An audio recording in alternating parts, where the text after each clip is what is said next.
Assalamualaikum warahmatullahi wabarakatuh. Nama saya Muhammad Ataraulia, saya dari kelas 12 IPA 1. Kali ini saya ingin membacakan resensi saya mengenai buku, yaitu dengan judul The Three Body Problem. Penulis buku ini adalah Liu Cixin, penerbitnya Gramedia, dan tahun terbit dari buku yang saya baca adalah September 2019 atau cetakan pertama.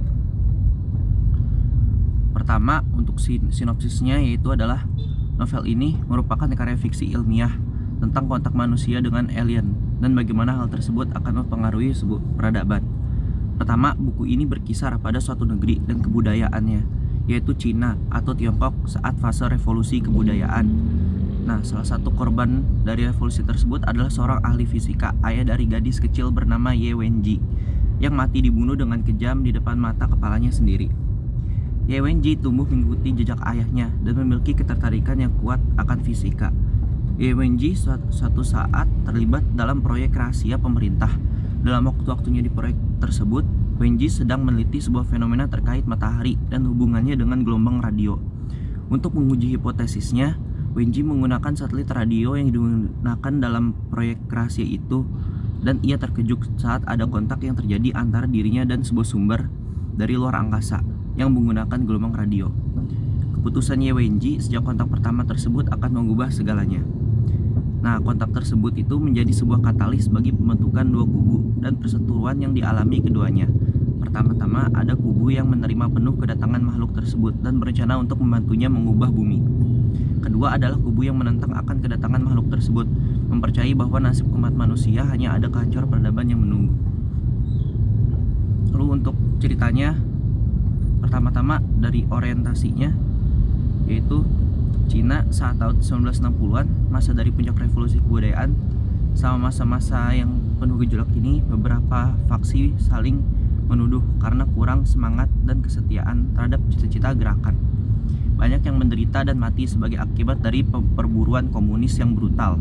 Salah satunya termasuk seorang profesor, ayah dari Ye Wenji. Dengan terbunuh ayahnya dengan kejam, menyisakan Ye Wenji dalam kebencian yang menyebabkan memudarai kepercayaan Wenji akan umat manusia.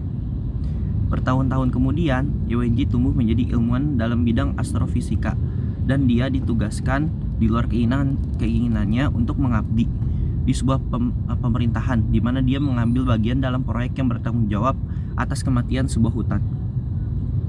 Penghancuran hutan memenuhi dirinya dengan kesedihan dan kemarahan. Namun, hal tersebut harus ia tutupi dari rekan-rekan kerjanya, karena kepedulian terhadap lingkungan adalah sentimen yang dianggap barat atau anti komunis. Oleh karena itu, dipandang dengan penuh kecurigaan. Dalam pekerjaan, ia bertemu Bai Mulin yang dia anggap satu-satunya orang yang memiliki pemikiran yang sama dengannya. Dengan rasa kepercayaan terhadap Bai, dia membantu Bai menulis pesan yang ditujukan kepada Partai Komunis yang bertujuan untuk menyuarakan kepedulian akan masalah ekologi.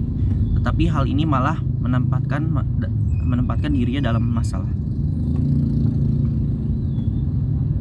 Lalu, akibat dari surat yang Wenji kirim tersebut, sekarang ia terjebak dalam masalah dan dalam tahanan sampai dia dapat membuktikan kesetiaannya terhadap Partai Komunis. Dia diberi pilihan untuk membuktikan kesetiaannya. Dia harus ikut serta dalam operasi pangkal Pantai Merah. Karena tidak punya pilihan lain, dia memilih untuk pergi ke pangkalan Pantai Merah, tempat dia membantu pusat radio multifungsi. Dalam waktu-waktunya di proyek tersebut, Wenji sedang meneliti sebuah fenomena terkait amplifikasi gelombang elektromagnetik yang disebabkan oleh matahari. Untuk menguji hipotesisnya, Wenji menggunakan satelit radio yang digunakan dalam proyek rahasia itu untuk mengirim sebuah sinyal radio dan ingin melihat efek dari amplifikasi tersebut. Hipotesis dari Wenji terbukti benar. Sinyal radio tersebut teramplifikasi dan terdeteksi balik oleh Wenji. Tetapi, hal tersebut dengan tidak langsung juga mengamplifikasi sinyal radio tersebut menyebar ke ruang angkasa. Saat sinyal tersebut tertangkap oleh suatu peradaban di luar angkasa yang ternyata merupakan sebuah kelompok perwakilan pasifis dari trisolaran di planet Trisolar. Terus, kelompok pasifis tersebut membalas sinyal radio dari Wenji dengan berupa peringatan untuk tidak mengirim siaran lagi atau menanggapi siaran Trisolaran. Karena jika mereka melakukannya, lokasi bumi akan ditemukan dan invasi akan diberlakukan. Alih-alih mematuhi peringatan, Ye memiliki dendam terhadap umat manusia akibat dari trauma masa kecilnya, membalas pesan tersebut dengan alasan bahwa umat manusia membutuhkan guncangan moral. Akhirnya akibat dari tanggapan Wenji, Trisolaran memutuskan untuk mengunjungi bumi dikarenakan mereka berniat menaklukkan bumi untuk kepentingan mereka sendiri, yaitu membuat bumi menjadi rumah baru mereka. Trisolaran awalnya hidup pada sebuah planet yang kurang bersahabat karena terletak pada tata surya yang memiliki 3 bintang, di mana revolusi dari planet tersebut tidak dapat diprediksi, sehingga ada saat di mana planet mereka mengalami masa kehancuran yang ditandai dengan 3 bintang nampak di cakrawala. Layaran ke bumi akan memakan waktu total 450 tahun, waktu yang cukup bagi manusia untuk merencanakan dan mengembangkan teknologi baru untuk menghadapi pasukan invasi.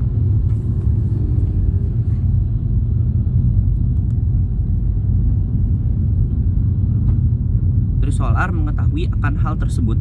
Selama bertahun-tahun, Trisolaran mulai bekerja sama dengan Ye dan sekelompok manusia yang semakin membenci kemanusiaan yang mendukung rencana invasi tersebut.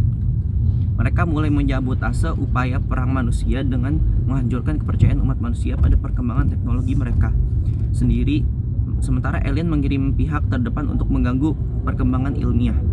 Segera sejumlah ilmuwan manusia mulai bunuh diri. Semuanya menyatakan bahwa mereka telah kehilangan semua harapan dalam kemajuan ilmiah mereka. Hal ini dilakukan untuk melumpuhkan umat manusia dan merentankan mereka dari invasi yang akan datang. Lalu, dalam upaya untuk mengungkap misteri seputar kematian para ilmuwan, sebuah kelompok yang terdiri dari perwakilan militer, politik, dan ilmiah atau para ilmuwan yang menyebut diri mereka pusat komando pertempuran menghubungi Wang Miao, seorang ilmuwan yang berspesialisasi dalam bahan nano. Dia ditugaskan untuk membantu memimpin penyelidikan Xiqiang, seorang veteran yang sekarang bekerja sebagai detektif akan kasus tersebut. Dalam penyelidikan mereka, mereka menemukan keberadaan game online bernama Tribadi yang digunakan untuk menyebarkan keputusasaan dan merekrut anggota untuk tim invasi Trisolaran. Game ini menampilkan lingkungan fisik planet Trisolaris, dan tujuannya adalah agar pemain mencoba mencari solusi untuk masalah 3 benda langit yang planet Trisolar alami. Game ini selalu diakhiri dengan pemain diberi tahu bahwa masalahnya tidak ada harapan dan satu-satunya solusi adalah menemukan planet rumah baru. Lalu, dalam proses bermain, Wang Miao diundang dalam pertemuan oleh sekelompok penggemar game yang ternyata anggota faksi dari Ye, yaitu pendukung Trisolaran. Di saat inilah Wang mengetahui bahwa ada 2 subfaksi utama dalam kelompok pro-Trisolaran. Satu, yang ingin menggunakan invasi alien sebagai katalis untuk mendorong pembangunan manusia menuju kesatuan. Kelompok lain yang lebih nihilistik dan memiliki tujuan yang jahat adalah yang ingin Trisolaran memberantas habis umat manusia, seperti yang Wenji impikan. Dia juga menemukan bahwa kelompok nihilistik telah mengetahui rahasia pesan penting Trisolaran yang mereka rahasiakan dari kelompok lain. Inspektur Xiqiang turun tangan dan menangkap anggota grup dengan bantuan Wang. Kemudian Wang dan seluruh komando pertempuran menghancurkan kapal susunan sensor grup yang mereka gunakan untuk berkomunikasi dengan alien tersebut. Ye mengetahui bahwa rencana mereka telah ditemukan digagalkan, membuatnya kecewa. Meskipun demikian, invasi Trisolaran masih tetap berjalan dengan para Trisolaran sedang dalam perjalanan untuk mengunjungi bumi.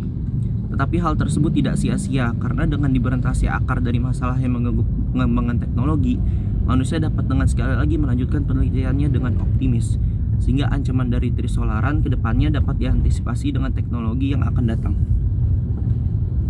Lalu, untuk unsur intrinsik dari puisi ini, pertama adalah temanya adalah fiksi ilmiah, sejarah, dan militer.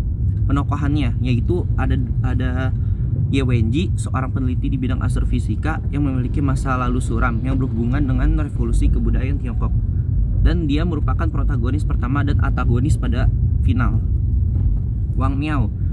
Yang kedua ada Wang Miao, seorang peneliti material nano yang menemukan solusi untuk masalah 3 benda, yang bertanggung jawab atas penyelidikan bunuh diri massal para ilmuwan, yang menjadi protagonis kedua. Lalu ada Xiqiang, seorang detektif dan ahli anti-terorisme, rekan penyelidik Wang Miao terkait kasus bunuh diri massal. Untuk latarnya sendiri, tempatnya itu ada di Cina. Waktunya adalah sekitar dari revolusi kebudayaan sampai dengan sekarang. Suasananya menegangkan, menyedihkan, menakutkan, dan penuh dengan putus asa. Sudut pandangnya sendiri adalah orang ketiga dengan banyaknya protagonis yang digunakan. Amanatnya adalah manusia pada dasarnya memiliki rasa untuk saling membenci dan berpecah belah, dan seberapa mudahnya untuk mempengaruhi manusia dengan teknologi. Untuk unsur ekstrinsiknya yaitu adalah nilai ilmu pengetahuan. Contohnya adalah mengajarkan seberapa pentingnya ilmu pengetahuan. Prinsip Paratrus Solaran adalah begini: untuk secara efektif menahan perkembangan suatu peradaban dan melumpuhkannya hanya dengan satu cara, yaitu bunuh sainsnya. Lalu kedua ada nilai sosial, yaitu contohnya adalah sebuah gerakan revolusi memang terdengar selalu menuju hal yang bagus, tetapi di balik semua itu ada jiwa-jiwa yang dikorbankan, hati-hati yang dihancurkan, dan kepercayaan-kepercayaan yang dimusnahkan. Lalu untuk evaluasinya, pertama, kelebihan dari buku ini menurut saya adalah mengandung unsur keilmuan yang sangat luas, mulai dari sosiopolitik, filosofi, psikologi, matematika, sejarah, dan ilmu alam. Kedua, memiliki konsep yang berakar pada unsur kemanusiaan, walau temanya sendiri adalah fiksi ilmiah. Terus ada penokohan yang unik, yaitu Yewenji, di mana ia mulai sebagai protagonis dari cerita, tapi berakhir menjadi antagonis. Dan buku ini dengan baik membawa kita melalui transisi tersebut. Nah, kekurangannya, penokohan karakter dalam buku ini semua terkesan sama, terutama pada karakter utamanya, yaitu seperti hanya menjiplak penokohan Yewenji saja. Untuk rekomendasi, saya sendiri dengan penuh hati merekomendasikan buku ini sebagai pencinta fiksi ilmiah, karena yang menurut saya membuat buku ini layak dibaca adalah dari segi keilmuan yang terkandung di dalamnya. Sangat luas dan mencakup berbagai dimensi. Semua itu dibungkus dengan bumbu misteri sehingga pembaca akan terus bertanya-tanya. Buku ini juga membahas tentang filosofi dengan tidak langsung, menyinggung topik seperti nihilisme. Sekian dari saya, mohon maaf apabila ada kesalahan kata. Assalamualaikum warahmatullahi wabarakatuh.